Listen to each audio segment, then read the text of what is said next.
Quinta-feira, dia 27 de agosto, eu sou Aurélio Barcelos e está no ar o Futebol Matinal, podcast que serve as principais notícias do mundo da bola. Antes de começar o episódio de hoje, se inscreva no nosso canal do YouTube, no botão vermelho aqui no canto direito da tela.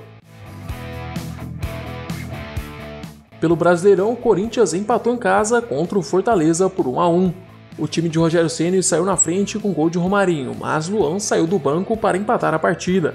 Na volta de Thiago Nunes ao banco de reservas, o Timão jogou mal. O Corinthians ainda não demonstra um padrão e ainda não sabe propor o jogo, mesmo estando em Itaquera. Thiago Nunes precisou usar para não perder em casa, tirou Cantillo para colocar Mosquito no ataque, trocou Léo Natel para Bozelli jogar ao lado de Jô. O empate veio, mas o Timão não correspondeu em campo. Os principais armadores do Corinthians ontem foram Gil e Danilo Avelar. Dos 583 passes que o Timão deu no duelo, a dupla de zaga foi responsável por 230, quase a metade de todos os toques do Corinthians no jogo foram de Gil e Avelar. Em comparação, Arauz e Luan, os responsáveis por armar as jogadas, tiveram juntos apenas 66 toques na bola.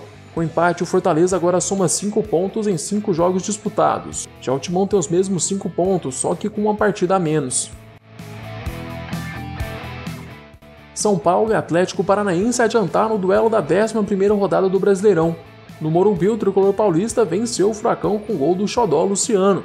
Em 3 partidas pelo São Paulo, Luciano fez 2 gols e deu uma assistência. Apesar da vitória, a torcida não aliviou para os jogadores. Após o apito final, a faixa de era obrigação foi estendida na porta do estádio. O próximo duelo do São Paulo vai ser contra o Corinthians e Daniel Alves e Luciano preocupam o técnico Diniz. Os dois saíram de campo sentindo dores e podem ser dúvida para o clássico de domingo. Com o resultado, o Furacão ampliou a sequência de derrotas no Brasileirão. Já são 4 jogos sem vencer, sofrendo 6 gols e marcando apenas 1. Pela Copa do Brasil, o Vasco eliminou o Goiás nos pênaltis. Nos 90 minutos, o Gigante da Colina empatou o placar agregado, fazendo 2-1 no Esmeraldino. Benítez e Henrique fizeram para o Vasco e Rafael Vaz usou a lei do ex contra o Alvinegro. Na decisão de pênaltis, brilhou a estrela de Fernando Miguel. O goleiro defendeu 2 cobranças do Goiás e classificou o Vasco para a próxima fase da Copa do Brasil. O Juventude também se classificou nos pênaltis. Mais uma vez, o duelo do time gaúcho com o América de Natal ficou empatado em 1-1, e a decisão foi para as penalidades. O goleiro Luiz Carlos defendeu uma cobrança e garantiu o Juventude na próxima fase. Em Curitiba, o Paraná jogou melhor, mas foi eliminado pelo Botafogo. Graças a Catito, o Fogão conseguiu aguentar a pressão do time da casa e ainda abriu o placar com a bola parada aos 4 minutos da etapa final. O Paraná empatou, mas aos 49 minutos, Matheus Babi foi derrubado na área. Pênalti para o Fogão. Danilo Barcelos converteu a cobrança e classificou o Botafogo. O Cruzeiro está fora da Copa do Brasil. A Raposa não conseguiu reverter a derrota no primeiro jogo por 2-0 e apenas empatou em 1-1 contra o CRB em Alagoas. No Barradão, o Vitória fez 2-0, mas tomou a virada do Ceará e perdeu por 4-3. O time baiano já havia perdido no jogo de ida por 1-0, por isso começou o jogo mais pra frente. Logo aos 7 minutos, Léo Ceará abriu o placar para o time da casa. Aos 16, Thiago Carleto marcou o segundo de pênalti, resultado que classificava o Vitória. Na metade do primeiro tempo, os 2 times tiveram jogadores expulsos após uma troca de agressões dentro da área. Aos 36 minutos da etapa inicial, o juizão marcou pênalti para o Ceará após uma bola bater na mão de Vico dentro da área. O camisa 11 recebeu o segundo amarelo e foi expulso. Rafael Sobis bateu, mas Ronaldo defendeu. Ainda no primeiro tempo, o juiz marcou outro pênalti para o Ceará. Desta vez, Vina foi o encarregado da cobrança. O camisa número 29 marcou o primeiro do Ceará na partida. No início da segunda etapa, Thiago Carleto fez um gol contra, igualando a partida.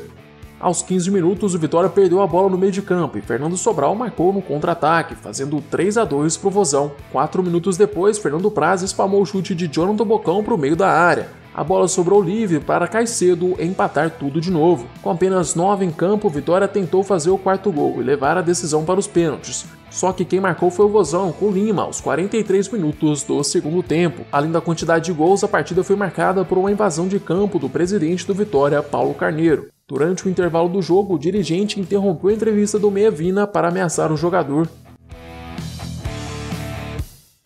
No primeiro jogo da final do Campeonato Mineiro, o Atlético bateu a Tombense por 2-1. Apesar da vantagem no placar, o Galo teve que suar bastante para vencer o time do interior. No primeiro tempo, o goleiro Felipe defendeu todos os chutes do time de São Paulo, enquanto a Tombense pouco chegava ao ataque. Aí veio o segundo tempo. Aos 17 minutos, no contra-ataque, Alonso derrubou Rubens na área, pênalti para Tombense. O artilheiro do Campeonato Mineiro converteu a cobrança, colocando o time do interior na frente. 2 minutos depois, Felipe tentou encaixar o chute de Alonso, o goleiro soltou a bola no meio da área e Sacha empurrou para o fundo do gol. O Atlético continuou martelando a Tombense, Keno, aos 52 minutos, virou o placar. Resultado final, Atlético Mineiro 2, Tombense 1. O segundo jogo da final vai ser realizado neste domingo às 4 horas da tarde.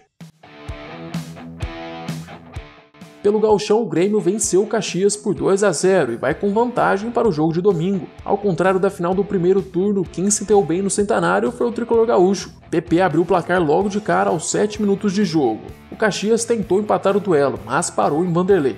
Os dons da casa chegaram a fazer um gol no início do segundo tempo, só que o VAR apontou impedimento na jogada. O segundo gol do tricolor veio com Everton, ex-São Paulo. O meia acertou um belo voleio no ângulo, sem chances para o goleiro.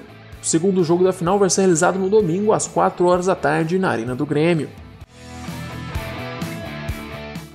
Chegamos ao fim deste episódio. Eu, Aurélio Barcelos, volto amanhã com mais futebol matinal para vocês. Eu te espero aqui às 6 horas da manhã. Aproveite para se inscrever no nosso canal do YouTube, seguir o podcast no Spotify. Se puder, também compartilhe o podcast com seus amigos e familiares. Até mais!